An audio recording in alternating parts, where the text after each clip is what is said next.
right, welcome back. It's Jake Moran with Keller Williams, and I apologize if you're hearing a buzzing in the background.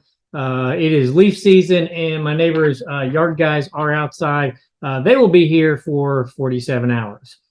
This video is going to be relative to questions from students at the University of North Georgia relative to an interview I did with their finance office June, July of 2022.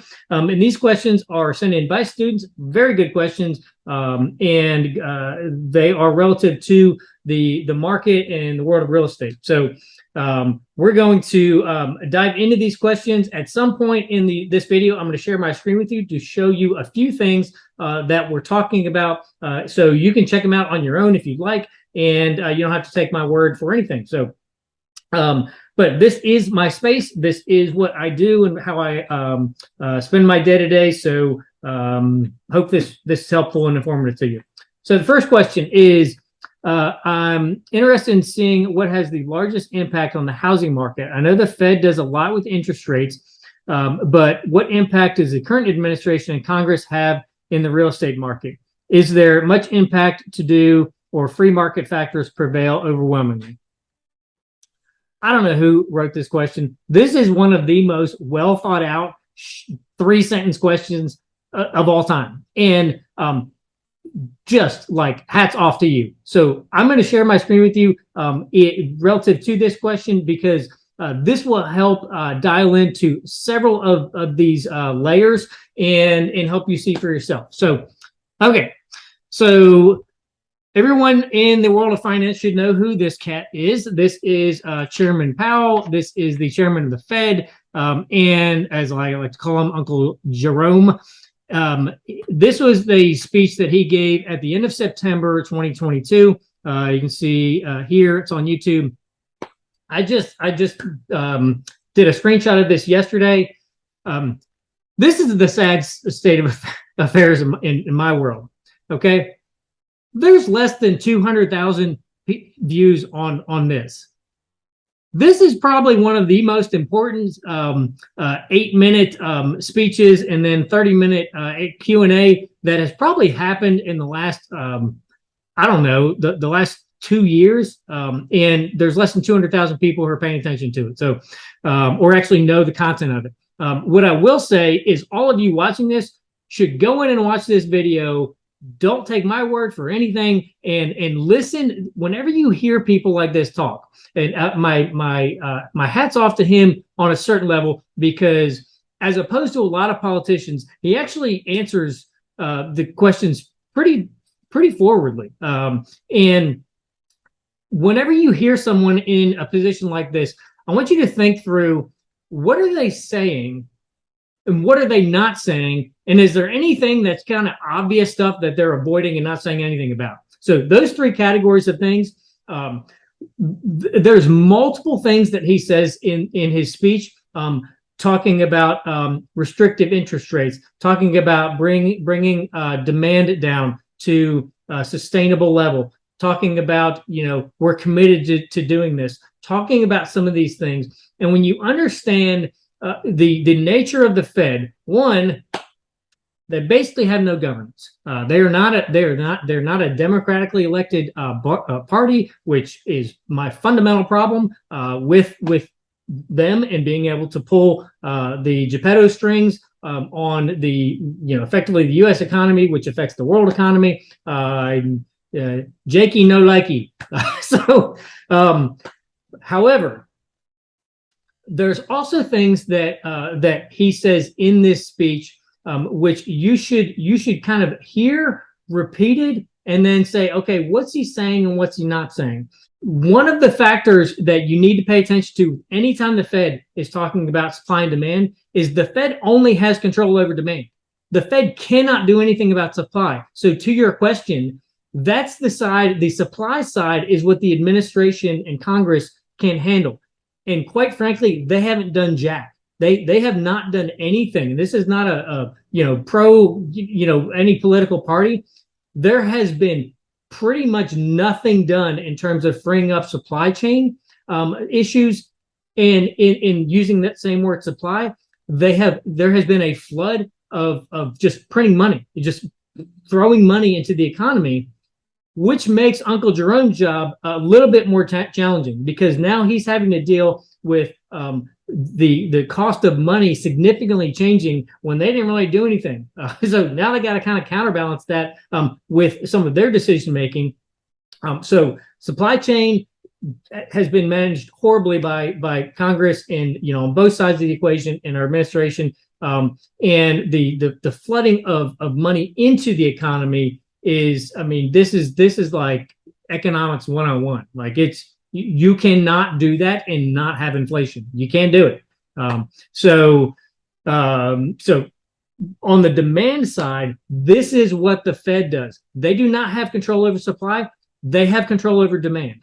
And the way they do that is they bring basically your buying power down. Some of the things he talks about a softening of the labor market. That is economic speech for, we're going to make people's ability to buy harder. That's what that means. It means jobs are not going to be as created as fast. It means raises might not happen. It might mean some layoffs. Softening the labor market and bringing supply, or bringing demand back down to a level to match supply. Well, if supply is not going up, your only option is to bring demand down.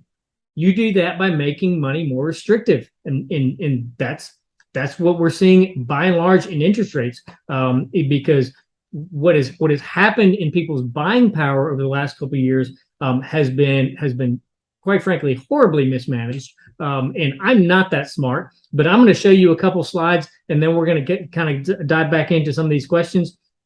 That you don't have to be smarter than like a middle school student to see what has been done pretty poorly.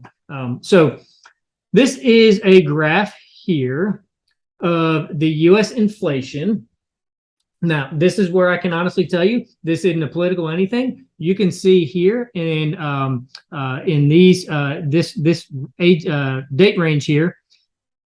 We all know there were Republicans in office, there were Democrats in office. During that period of time, inflation, right around the high ones, the low twos, which is where the Fed's target range is, and what Chairman Powell said they're committed to getting down to. Then we get this in 2021. And then we get this in 2022. Now, 2022 is not a wrap yet, but you can see the problem. Okay, you don't need to. You need to have like barely eyesight to see the problem here. This is your Fed rate changes. It's from 2005 to 2022. So you can see where we're at here, and you can see the change based in terms of basis points. If you're not familiar with basis points, that's basically percentage points. So it's just easiest ways to say that and compare that. So you can see here, over here, this was COVID. COVID's like, hey, we're going to shut down the planet, and the Fed was like, oh no, you're not. We're going to make it, people want to buy more and do more in the economy. And frankly, in my opinion, that was necessary at that point in time. What you see here, look, see 2020. You can see all these multiple things in multiple years. You see 2020. The next one is March of 2022.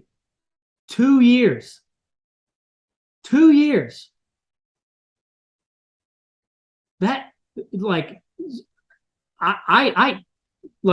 I'm not that smart. That is a problem. And I've been saying that was a problem the whole time. I knew bankers who were refinancing their own homes in April of 2020 because interest rates had just hit the mid threes, and they were all like, this is going to be here for like a month, and we're refinancing our houses. And then we had it for 2 years in the low threes. So this is your each of these little gray bars is what we would call a recession. You can see some more pronounced than others. But in terms of overall rates, to I think our last video, you can see rates are still really good. It's that you had this significant change. The pace of change is the problem. So you can see we're in 2020 here. this whole period of time here, that's a problem. Then the last one here, this is your mortgage rates. So your 30-year fixed mortgage rates, and you can see the range here. So you can see, you don't have to have a calculator. You can see where we're at here. So anywhere in this range, we're pretty normal. We're pretty average. The problem has been we had that 2-year gap where rates were really down, which means prices went up, and we've not brought the prices back in check with where the affordability factor is. Now, I'm gonna go back from my screen here, but here's the thing. So I'm gonna take this off and put this into the 5-year just so it's easier to tell. Why somewhere around here the rate didn't start going up?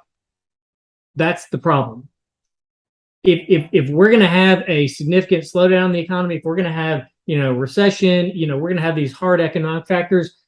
This right here is the problem, is because for 2 years the Fed did not do anything.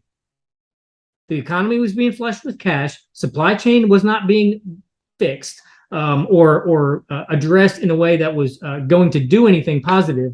And the Fed left the interest rates be.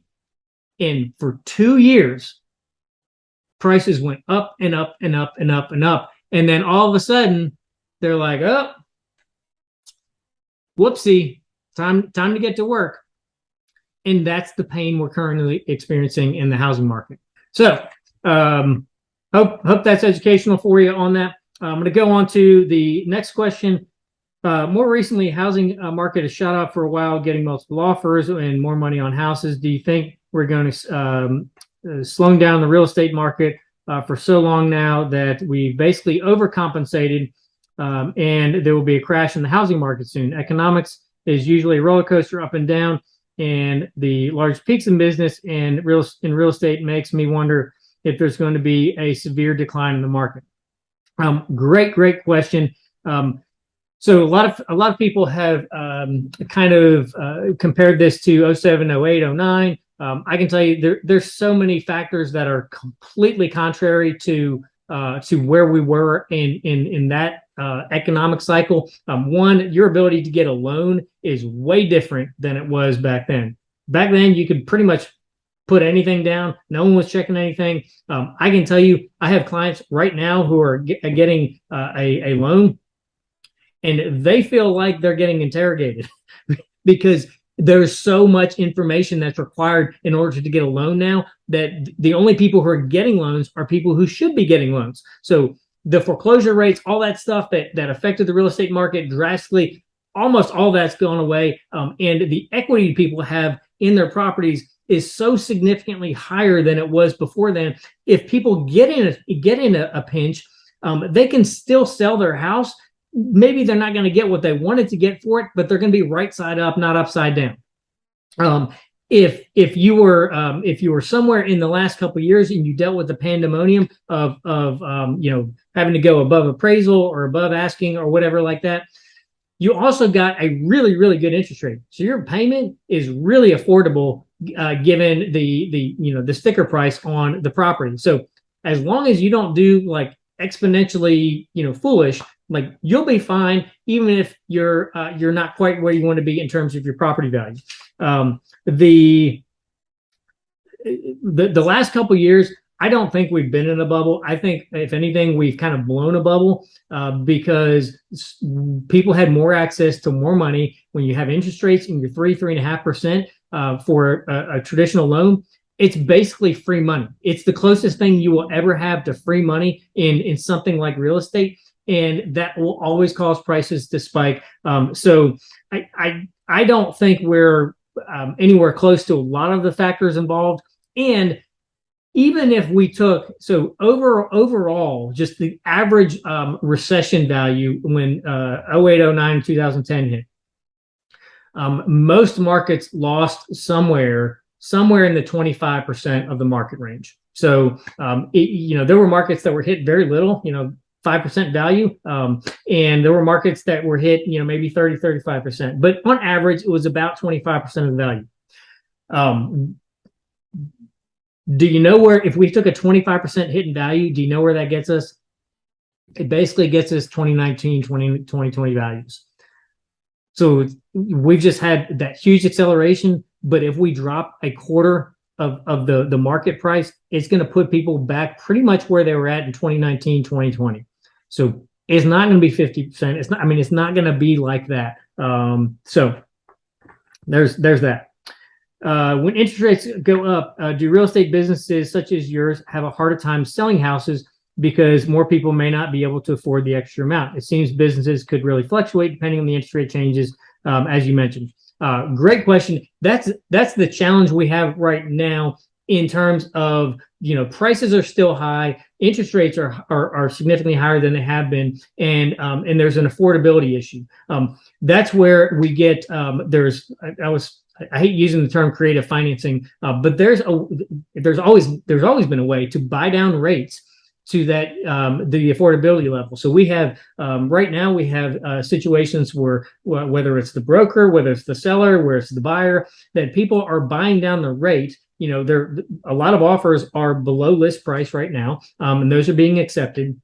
Buyers are getting more in closing costs. The last few years, there was pretty much zero closing costs at all on the buyer side. So buyers are getting some help on the cash side there. But we're also having, kind of all the parties involved helping buy the rate down for the loan so that it becomes a more affordable thing. And that's where it's like, yeah, it's different. But like I said in the first video, in every market, there's people who are winning. So what I try to help people see through the lens of real estate right now is it the right property for you for whatever period of time you see in the future? If you're looking at just being here for 2 years, it may not make sense. But if this is the house, the school district, the floor plan, the lot, the property that you're going to, want to be in and call home for a while, let's figure out a way to get you the property now. And then when the rates do come back down to where, you like them, then you refi, like everyone else on the planet refied the last couple of years. So I don't frankly know anybody that had bought a house prior to 2019 maybe that didn't refi in the last 2 years. Everyone did, and I mean, and rightly so. So there's that. Hopefully that makes sense. So somebody who was interested in getting the real estate license. This probably should have been in the other video just in terms of the general wherewithal. But in terms of getting your license, the question is basically, how long should I expect that it takes to get started? So this is part of what I do at our office. I train agents, and I have this conversation on a weekly basis. There is one commonality in the agents who are successful in their the early months of their career, and the agents who aren't. And they're willing to consistently do the things that I tell them to do. I know what I do works. And what I can tell you is there's people who have 20, 30 years of sales experience to come and sit in my office that don't do anything I tell them to do, and they don't make it. And there's people who come in that have no sales experience, and just kind of maybe a reset in life or just starting out in life, and they start picking up clients and closings in the first few months. So your willingness to work, and I think this is across kind of industries, your willingness to work and put the time in, the consistency, and be faithful in doing the right activities is a huge, probably the biggest factor in whether real estate will work for you or not. There's a huge attrition rate in real estate. Like I think it's like 9 out of 10 people in real estate that get their license are out of real estate within 24 months. And most of those don't close anything their first year. And I can tell you, having been in the business long enough, the factors involved is, one, they don't get good training when they start out, and two, everybody thinks it's going to be way easier than it is. It is imperative that you get good training in whatever you're doing, and it's imperative that you lean in and actually do it. So just a little bit of life and real estate guidance there. You said we are 5 years behind on the housing supply in the area. Does that mean it's a good time to sell properties for a greater value? When more supply becomes available, will value decrease dramatically? So the reason I don't really know that I have a great answer for you is because you're asking specific to our area. The North Georgia area is one of the highest demand markets in the state of Georgia. And if you know anything about migration patterns in the country, Georgia is one of the hottest markets in the country where people are migrating to because of cost of living, because look around, it's beautiful. And so we've got lots of industry growth here. There's lots of healthcare growth. All the universities in the state are all expanding. So there's lots of growth that's happening. Atlanta's becoming the next Hollywood. All those things are drawing people to our area. So I don't know that I've got a real good answer for you on that. I don't see demand in our area slowing down anytime soon. What you'll notice is you will see lots of multifamily popping up, whether it's apartment complexes, townhouses, things of that nature. And we need those things in the right places. We don't need them everywhere. Those are good transitionary housing. They are good for people who are on a fixed income, whether they're older, younger, just starting out in life, doing a reset in life from a death or divorce or whatever. We don't have near enough of those, and we're getting more of those type properties. In terms of supply outside of that, because of the interest rate changes and where prices have shifted, you may be seeing, if you're paying attention, you're seeing it. Certainly, we've been seeing it and paying attention to it. All of your big builders, your D.R. Hortons, your Pulte's, all of those builders are going to significantly be scaling back their production. They're not stopping, but where they may have had 10 starts in a neighborhood in a month, they might only have 2 or 3 in the months ahead, because they know when you restrict the money supply, getting back to our comments about the Fed, when you restrict people's ability to buy, they slow down in their buying. They're much more calculated, and we're seeing that all over the place. Just a little caveat: if you're buying right now, like there are some deals on new construction that I see come across my inbox, which you will never see. If you're looking for deals right now in the world of new construction, my information is at the end of this video. You need to contact me, because I'm looking at it for myself. I'm like, I don't really have any interest in moving to this place, but dang, it's a good deal. There's some good deals, and kudos to some of the builders, because they're doing their part to protect property values and still giving really good incentives to buyers to buy their houses. So that may change over the years ahead, but who knows? All right. Since your interview, so your opinion, interest rates increasing changed? The short answer is yes, because of that stair step chart that we looked at before. The housing has increased 7.19%, still growing. I understand the demand for housing is increasing rapidly. Do you think, when do you think will be a good time, if any, to buy a house in today's economy? That's because my family's looking for a house earlier this year, and housing options were limited and expensive, as you said. So kind of getting back to our evaluation of, is it the right property? Is it the right floor plan? Is the right thing? If it's the right thing in those conditions, as long as you're able to be to qualify for a loan, like your credit score and those sorts of things, 9 times out of 10, me and my team, we will find a way to get you in to where it's not going to be putting you too tight against the wall in terms of the affordability factor.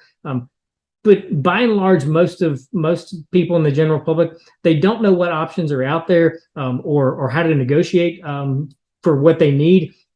And I had this conversation honestly every week, and so sometimes it's like Groundhog Day for me. But what I can tell you is if you watch that speech from Jerome Powell, interest rates are not going to be going down anytime soon, but they will go down as supply and demand begin to balance. Now, like I've already said, all this should have been done. We shouldn't have had the high stair step. It should have been gradual like this. But what do I know? That would just make sense. All right, last question. You mentioned that we're behind on supply of the housing market in this area. How long do you, this is kind of a second part of that other question. How long do you think it will take to recover the area to grow to meet the growing needs of the area population? If I had a crystal ball, I'd love to tell you, because there's several factors involved, and that we're going to kind of wrap up with this. And it'd be just good, and obviously we can help you evaluate based on where you want to go. But what a lot of counties are doing is they are putting restrictions on some of the growth that is happening and has happened in the North Georgia area. So, for instance, there are counties north of Forsyth, Gwinnett, Hall County, which have seen some of the changes and some of the growth, some of it positive, some of it, not so positive. And they are making zoning changes and development changes to their counties, their jurisdictions, based on what they want to see enter their county and what they don't want to see. Some of it is density, some of it is lot sizes, things of that nature. And so that's where it's hard to tell, because those things can change in any given year. So I personally, just my little 2 cents, I hope that the majority of the counties north of us continue to do those sorts of things, so that they allow the development that needs to come without just bushwhacking the whole forest. It is one of the things that even in my world of real estate just genuinely makes me sad when I drive down what used to be just woods and it's a box, or it's concrete that's going to become a box. Like, it is depressing to me. I know some of it is necessary, but I do hope that most of the counties that are on the outskirts of where this is all happening do take some proper precautions to make sure that doesn't become too widespread, but still allows those areas to grow, and the economies and the families and the stability of those areas to continue to grow and improve without jeopardizing or sacrificing a whole lot of the area that is beautiful that we call home in North Georgia. So hopefully that answers enough. I know there's probably a few things that I missed somewhere along the way, but pay attention to anything that comes out of the Fed. They meet usually on a monthly basis right now. And again, pay attention to what they're saying, paying attention to what they're not saying and what they're saying, and pay attention to things that they completely avoid talking about, because all of those things, and if you're watching anything in news headlines, some of the things going on in the world and the country and that sort of thing, like, just be smarter than a fifth grader or a third grader in this case. So, hey, if information like this is helpful to you, go ahead and hit subscribe, leave a comment. The information at the end is my actual email address and cell phone number. So you can text me, call me on that anytime. You can text me during normal human hours. So I do have a family and try to make sure that I give time to them. But I'm going to do a third video to this. So the third video is going to be how to start building an investment portfolio, how to start building some real estate assets, doing smarter, not harder. So this is something I've found over the course of my life, the difference between people who are massively successful in life and people who only have a little bit of success is usually about that much information. So I'm going to share with you some of that, some of the things I've learned over the years of how to do smart and wise in the world of real estate, so that regardless of what age you are going to go through different economic cycles down the road. And if you know how to play the game and you know what to do and when, you can take the same money and grow it and grow it and grow it and grow it away, just by knowing how to take advantage of the market factors involved. There are no markets that are better or worse than others. There's always opportunity in every market. You just have to know how to play the game so that you end up winning either way. So that's the third video. Stay tuned. Go ahead and hit subscribe, and I will have it out to you shortly.